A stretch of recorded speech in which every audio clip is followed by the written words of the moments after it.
Hai, Assalamualaikum. Kali ini saya nak kongsikan cara untuk kita buat blog percuma ataupun free web blog menggunakan platform Blogspot ataupun blogger yang bawah salah satu produk Google lah.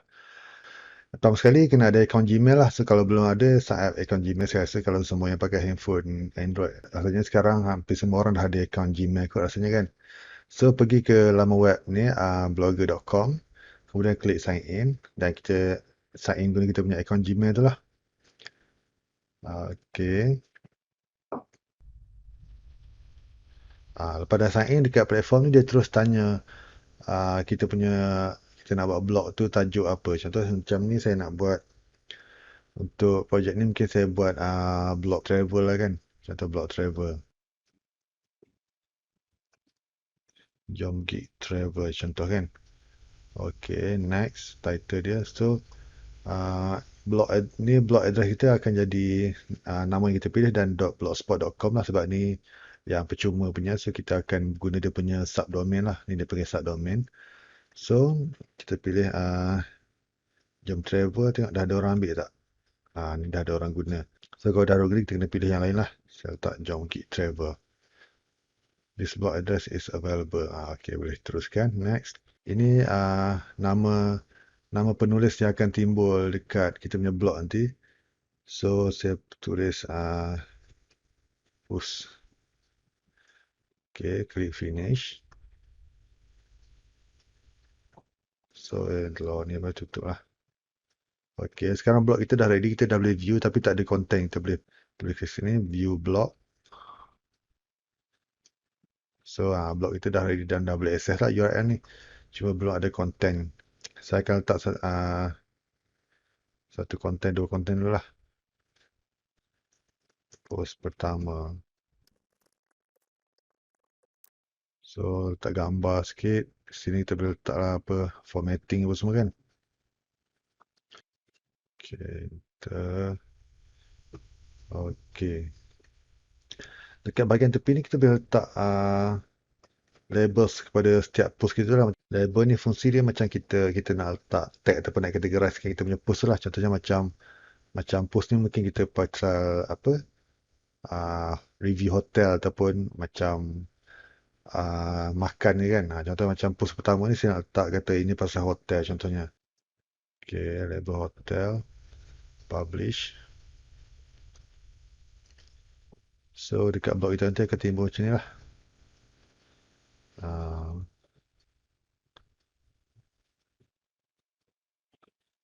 Ni tag hotel.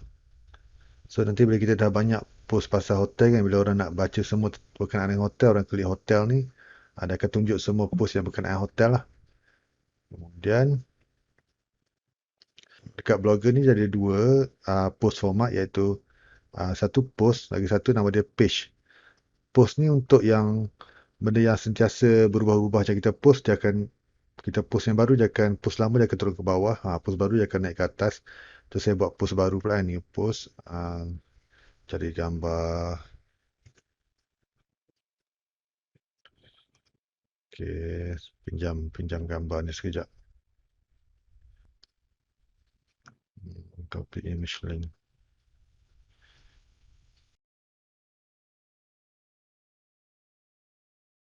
Letak gambar sikit. Kita letak by URL.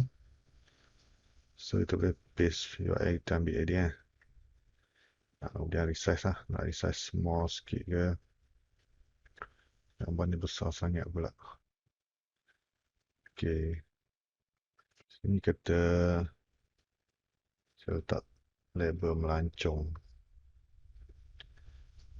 Publish.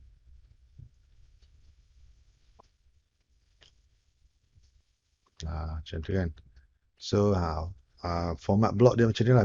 Bila post baru yang kita baru submit, dia akan naik ke atas, post lama akan turun ke bawah. So bila dah sampai beberapa post nanti, dia akan buat page kedua, page ketiga pula lah. So ini post. Untuk satu saya tunjuk format page. Okay, untuk page ni kita nak letak konten benda yang kekal. Contohnya macam kita nak buat page page contact us, page untuk hubungi saya, ataupun page untuk Kita nak letak senarai something ke, senarai checklist ke apa kan. Benda yang kekal. Untuk page ni, kita boleh buat menu khas dia. Kita akan buat static page untuk letak konten yang tak berubah. Contoh saya buat new page. Kata letak page ni hubungi saya contoh hubungi saya. Okay. Publish page ni.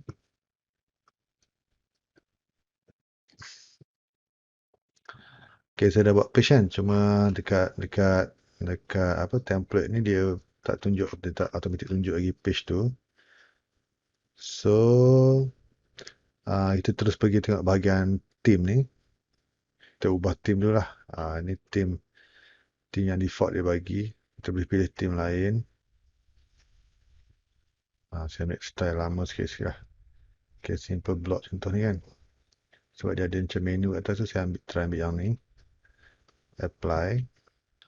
So, refresh tengok. Untuk page tadi, saya nak letak menu atas ni sebab template ni dia ada macam menu dekat theme ni dia macam ada menu atas ni kan. So kita pergi ke bahagian layout ni. Kita boleh rearrange balik lah. Kita boleh susun balik dia punya ni. So dia ada page kat sini. Page ni saya tak letak kat atas ni. Okay. Dah siap, tekan save. Bahagian page dah timbul kan. Cuma page yang kita buat tadi belum timbul lagi dekat menu ni. So kita akan klik sini edit. Tick page yang kita nak paparkan. Hubungi. Okay. Save. Kemudian dia akan timbul kat sini. So macam post ni dia akan timbul ikut susunan macam ni kan. Kalau page ni kita klik, dia akan tunjuk link macam ni. Dia akan tunjuk static page lah. So kita boleh buat beberapa banyak page lagi atas ni. Seterusnya kita tengok sikit bahagian setting ni. Dekat setting ni kita boleh ubah kita punya blog title apa semua tu kan. Kita punya address ni pun kita boleh ubah. So kalau kita macam tak berapa berkenan dengan address tu, kita boleh tukar address lain lagi lah. Kita boleh tukar kita punya icon, favorite icon ni atas ni. Kalau kita ada file icon ni, kita upload, dia akan tukar atas tu lah. Post max post shown on main page ni kalau macam kita dah ada 7 ni, kita set 7 kan. So bila dah ada post yang ke-8, dia akan buat page baru, dia akan ada pagination bawah ni. Page 1, page 2 dan seterusnya kalau kita ada banyak post. Kemudian kalau kita tak nak allow comment, kita boleh disable kat sini, hide comment. Boleh tengok lagi, banyak lagi setting dalam ni. Okay.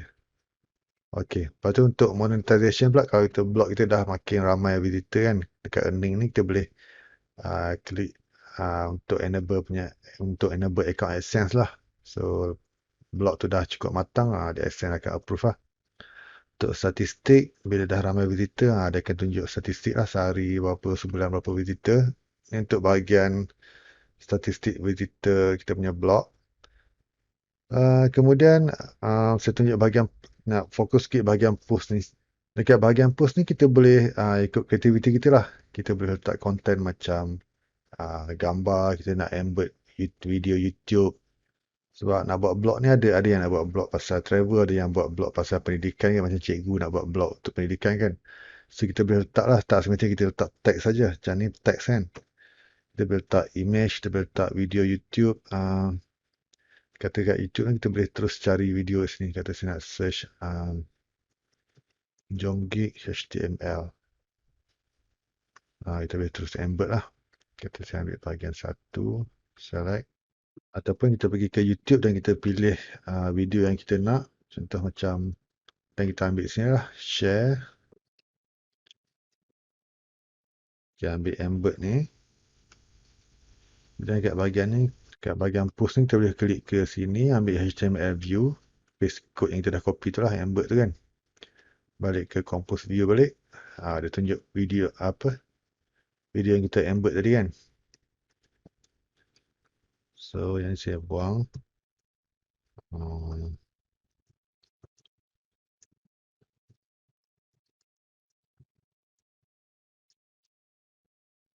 Contohnya publish. Okey. So, ada video kat sini. Post yang sebelum tu dia akan turun ke bawah. Lagi satu, dekat bahagian sidebar ni kan, kita boleh ikut kreativiti kita lah. Kita nak hias ke, kita nak tambah bahan ke, nak tambah image ke, ataupun nak tambah link iklan produk kita ke, link WhatsApp ke. So, kata saya nak tambah waktu solat. Okey, kata saya nak tambah widget waktu solat kan. So, saya pergi, ada website yang sediakan widget tu.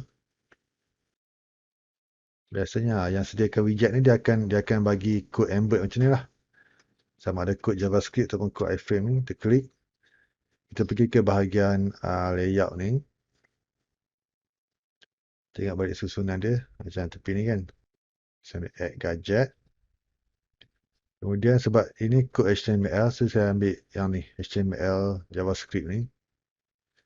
So kita paste ni, letak je tajuk. Tajuk ni tak letak tak apa, dan kalau nak letak pun boleh. Waktu solat. Save. So boleh kita refresh. Widget tu timbul kat sini lah.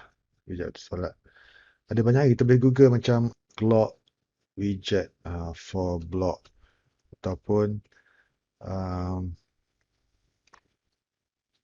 ni clock widget for blog ni clock widget.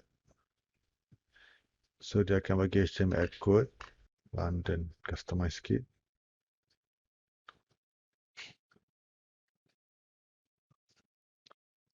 Kuala Lumpur.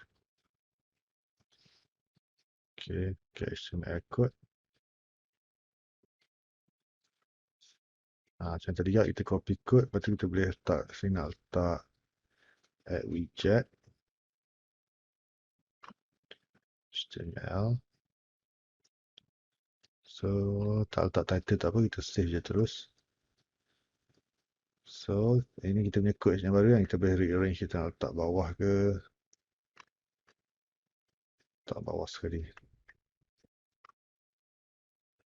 Letak situ. Okay, save.